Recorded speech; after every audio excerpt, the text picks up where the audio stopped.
Namaste, I am Javian Swarnima, Assistant Professor in Jyoti Vidyapith, Women's University, Jaipur.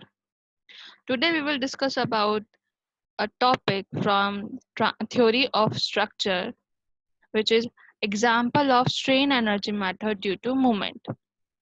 As we discussed in the previous section, strain energy due to applied load and the strain energy due to movement. We find out the formula from these both. Now, the example of strain energy method. Find the deflection of beam using strain energy method. As we can see here, it is a cantilever beam loading W at B section. सबसे पहले अब हमको क्या करना है, step 1 हमको हमारी है finding strain energy. Finding strain energy के लिए सबसे पहले हमको क्या करना है, हमको डिसाइड करना है हमारा मेंबर क्या होगा. हमारा मेंबर है ए से बी तक, हमको क्लियरली दिख रहा है. हमारा ओरिजिन क्या होगा, सेकंड इज ओरिजिन में क्या होगा, चूंकि ये एक कैंटिलीवर बीम है, जब भी इस कैंटिलीवर बीम में डिफ्लेक्शन होगा तो वो ए से होता हुआ बी में डिफ्लेक्शन, बी पॉइंट पे उसका डिफ्लेक्शन हमको शो होगा.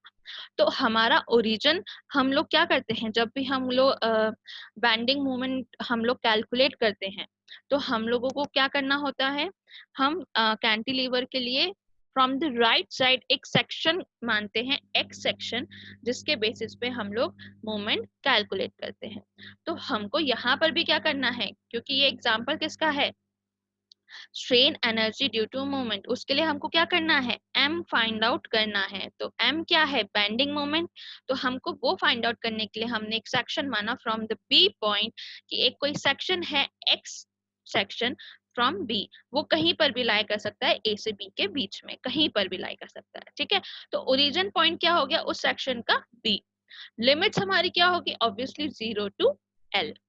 फ्लक्चुअल रिजिडिटी की बात करें तो फ्लक्चुअल रिजिडिटी, क्योंकि इस क्वेश्चन में हमको गिवन नहीं है कि कोई चेंजेस है या नहीं, तो हम उसको क्या मानेंगे, कांस्टेंट EI ही मानेंगे. अब हम क्या करेंगे, इसका मूवमेंट कैलकुलेट करेंगे. मूवमेंट कैलकुलेट करने के लिए क्या होगा, क्योंकि डिफ्लेक्शन हमको कहाँ मिल रहा है, नीचे की तरफ को मिल रहा है. जब हमको नीचे की तरफ को डिफ्लेक्शन मिल रहा है तो उसकी वैल्यू भी क्या होगी, नेगेटिव में आएगी. नेगेटिव में आएगी, या तो इसको हम ऐसे समझें, या फिर अगर हम बात करें साइन कन्वेंशन, बेंडिंग मोमेंट के साइन कन्वेंशन की, तो अगर एक्स सेक्शन के, अगर सेक्शन के इस तरफ के लोड है और हमारा काउंट हो रहा है तो हम उसको क्या मानते हैं, नेगेटिव. सेक्शन के इस तरफ वाले को हम नेगेटिव वैल्यू देते हैं. ठीक है, नेगेटिव साइन देते हैं, सॉरी. तो नेगेटिव साइन देने के लिए हमने दे दिया. अब m इक्वल्स टू क्या होगा, माइनस का w इंटू जो भी x सेक्शन हमने डिसाइड किया, जहां तक का भी वो x होगा. ठीक है, अब हमको क्या चाहिए, जैसा कि हमारा फॉर्मूला है mx स्क्वायर, तो हमको इस mx का क्या चाहिए, या इस m का क्या चाहिए, स्क्वायर चाहिए. तो m का स्क्वायर हम लोग करेंगे तो w square into x square, जो माइनस में था वो अब पॉजिटिव में हो गया जस्ट बिकॉज ऑफ स्क्वायर. ठीक है, U इक्वल्स टू हमारा फॉर्मूला क्या होता है स्ट्रेन एनर्जी फाइंड आउट करने का, 0 to L mx square upon 2EI into dx. हमारा 1/2EI क्या है, एक कांस्टेंट है, तो हमने उसको बाहर ले लिया. mx की वैल्यू अब हमने यहाँ पे पुट कर दी, वो क्या है, w स्क्वायर एक्स स्क्वायर. हमारी लिमिट भी 0 टू L ही थी, कोई चेंजेस नहीं था. ठीक है, अब हमने क्या करना है, हमारे पास ये जो w स्क्वायर है ये भी क्या है, एक कांस्टेंट है, तो इसको भी हमने बाहर ले लिया. w square upon 2EI integration of 0 to L x square dx. ठीक है, अब हमको क्या करना है, एक्स स्क्वायर का इंटीग्रेशन करना है 0 टू L लिमिट के लिए. हमने जब भी एक्स स्क्वायर का इंटीग्रेशन किया तो वो क्या बना, x cube upon 3, 0 to L limit में हमने लिमिट अंदर पुट करी, तो हमारे पास स्ट्रेन एनर्जी Q का फॉर्मूला क्या बना, W square L cube upon 6EI. अब हमको क्या करना है, डिफ्लेक्शन फाइंड आउट करना है. तो जैसा कि हमने प्रीवियस सेक्शन में पढ़ा था कि strain energy is equals to work done, जो भी हमारी स्ट्रेन एनर्जी होगी वो वर्क डन के रूप में हमको मिलेगी. और यही हमने जब फॉर्मूला कैलकुलेट किया था तो हमने किया था U equals to 1/2 P del. Del क्या था, डिफ्लेक्शन, P लोड, और हमारा U स्ट्रेन एनर्जी. तो हमको यहाँ पर भी क्या करना है, equating strain energy to external work done. ठीक है। अब हमारे पास u equals to 1/2 p del था, u हमारे पास वैल्यू आ गई w square l cube upon 6 ei, p की वैल्यू हमारे पास यहाँ पे गिवन है w, हमने उसको फॉर्मूले में पुट किया, फॉर्मूले में पुट करके इसको इक्वेट किया, इक्वेट करके हमारा डिफ्लेक्शन हमको क्या मिल गया, w l cube upon 3ai, और यही हमसे पूछा गया था और ये हमारा आंसर हो गया।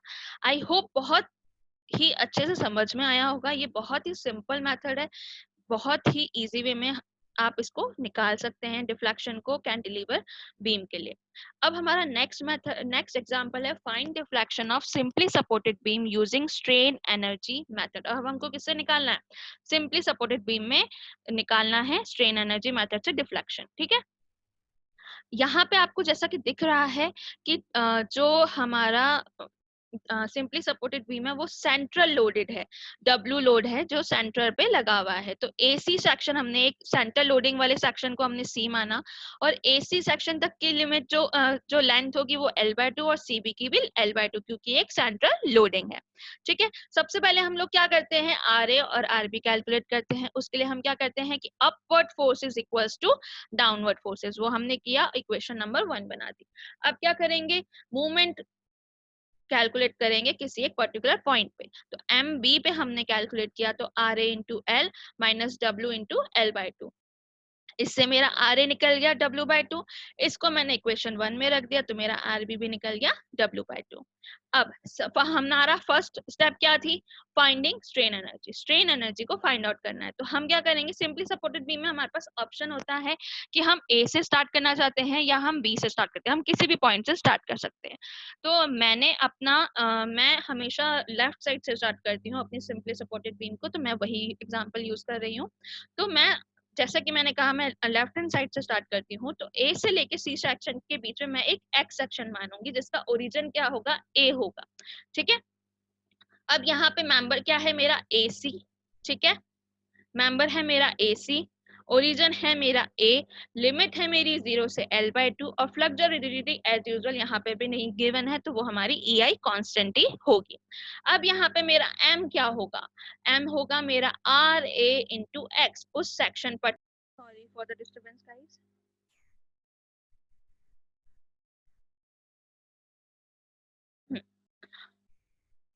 तो पर्टिकुलर सेक्शन हमारा क्या होगा, x तक आर ए इंटू एक्स हमारा क्या बन जाएगा, m बन जाएगा। किस सेक्शन के लिए, member A C section, member A C के लिए हमारे पास जो m हुआ वो हमारा W/2x हो गया। ठीक है, आर ए हमारा क्या था, W/2। अब हमको क्या करना है, इसी का स्क्वायर करना है, तो mx square equals to W square upon 4 into x square हो गया। ये हमारा क्या निकल गया, m1 निकल गया हमारे किस सेक्शन के लिए, ए सी सेक्शन के लिए। अब मुझे सी बी सेक्शन के लिए भी चाहिए सॉरी, हमको क्या चाहिए, सी बी सेक्शन के लिए भी एक m चाहिए। तो इसको कैलकुलेट करने के लिए मेरे पास दो मेथड हैं। मेथड 1 कि मैं एक सेक्शन मानू ए से ओरिजिन, उसका सेक्शन का ओरिजिन ए से ही है और वो कहीं सी बी के बीच में लाई कर रहा है। तो सी बी के बीच तक मैंने एक कोई एक्स सेक्शन माना जिसका ओरिजिन क्या है, ए है। इसमें मैंने लिमिट पुट करी है इसकी L/2 से L, क्योंकि हमको किस सेक्शन पे अब चाहिए, सी बी सेक्शन के लिए चाहिए। तो हमने क्या लिमिट पुट करी, L/2 से L। सेम प्रोसीजर जैसा कि हम बेंडिंग मोमेंट कैलकुलेट करने के लिए करते हैं, सेम प्रोसीजर है जिसमें हम लोग x की वैल्यू L/2 से L रखते हैं। कैलकुलेट हम ओरिजिन हमारा a ही होता है, लेकिन कैलकुलेशन सीबी सेक्शन के लिए जब होती है तो उसका x की वैल्यू क्या हो जाती है, L/2 से L हो जाती है। तो सेम प्रोसीजर हमारा हमने यूज किया है। तो हमारी लिमिट क्या हो गई, L/2 से L हो गई। हमारा mx क्या होगा, R A into x from this section, जो भी सेक्शन तक हमने आर ए एक्स जहां तक भी माना वहां तक का x minus W x minus L/2। यही होता है बेंडिंग मोमेंट के लिए भी, जब भी हम फॉर्मूला कैलकुलेट करते हैं सेम हमने यहाँ पर भी वही यूज किया, क्योंकि हम क्या कैलकुलेट कर रहे हैं, मोमेंट ही तो कैलकुलेट कर रहे हैं, तो हमने सेम प्रोसीजर यूज किया। ठीक है, अब इससे मेरा mx जो निकला वो निकला W/2 x minus W bracket में x माइनस L/2। ठीक है, इससे जब मैं अपना जो अपना स्ट्रेन एनर्जी है यू है जो मेरा कैलकुलेट करूंगी, तो वो भी सेम ही निकलेगा जो कि जैसा कि मैं नेक्स्ट मेथड अपना यूज करने जा रही हूँ उससे। तो मेथड 2 मेरा क्या है कि मैंने अब सेक्शन लिया बी से सी तक। पहले मेरा सेक्शन था ए से सी, अब और फिर सी से बी, अब मैं ले रही हूँ बी से सी। दैट मीन्स कि मेरा जो ओरिजिन पॉइंट है वो बी है, और मैंने एक section from the B point एक सेक्शन कोई एक्स डिस्टेंस पे माना है। ठीक है, तो बीसी सेक्शन मेंबर हो गया, ओरिजिन बी हो गया, लिमिट इसकी क्या होगी, क्योंकि बी पॉइंट इसका स्टार्टिंग पॉइंट है और L/2 तक के लिए ले रही हूँ बी सी, तो 0 to L/2 इसका लिमिट हो जाएगी। mx क्या होगा, सेम W/2x होगा, यानी RB इंटू एक्स होगा। ठीक है, ये हमारा हो गया। अब इसके बाद इस mx को भी हम लोग फॉर्मूले में डाल देते हैं। m2 हमारे पास आ गया, m1 हमारे पास आ गया, u1 के फॉर्मूला और u2 के फॉर्मूले में दोनों m1 m2 डाल देंगे। क्योंकि दोनों वैल्यू सेम है तो आंसर भी दोनों का सेम ही आएगा, which is w square l cube upon 192 ei। u2 is also w square l w2 sorry w square l cube upon 192 ei। Total strain energy के लिए मुझे U1 और U2 को प्लस करना होगा। जब मैं दोनों को प्लस करूंगी तो मेरी वैल्यू आएगी W square L cube upon 96 EI। अब मैं क्या करूंगी, स्टेप 2 जो कि मेरी कहती है कि strain equating strain energy to the external work done, which is U equals to 1/2 P into del. P की वैल्यू यहाँ पे क्या है W, U की वैल्यू मैंने यहाँ से कैलकुलेट कर दी। इससे मैं डिफ्लेक्शन कैलकुलेट कर लूंगी इक्वेट करके, तो मेरा डिफ्लेक्शन क्या निकलेगा, WL क्यूब अपॉन 48 EI।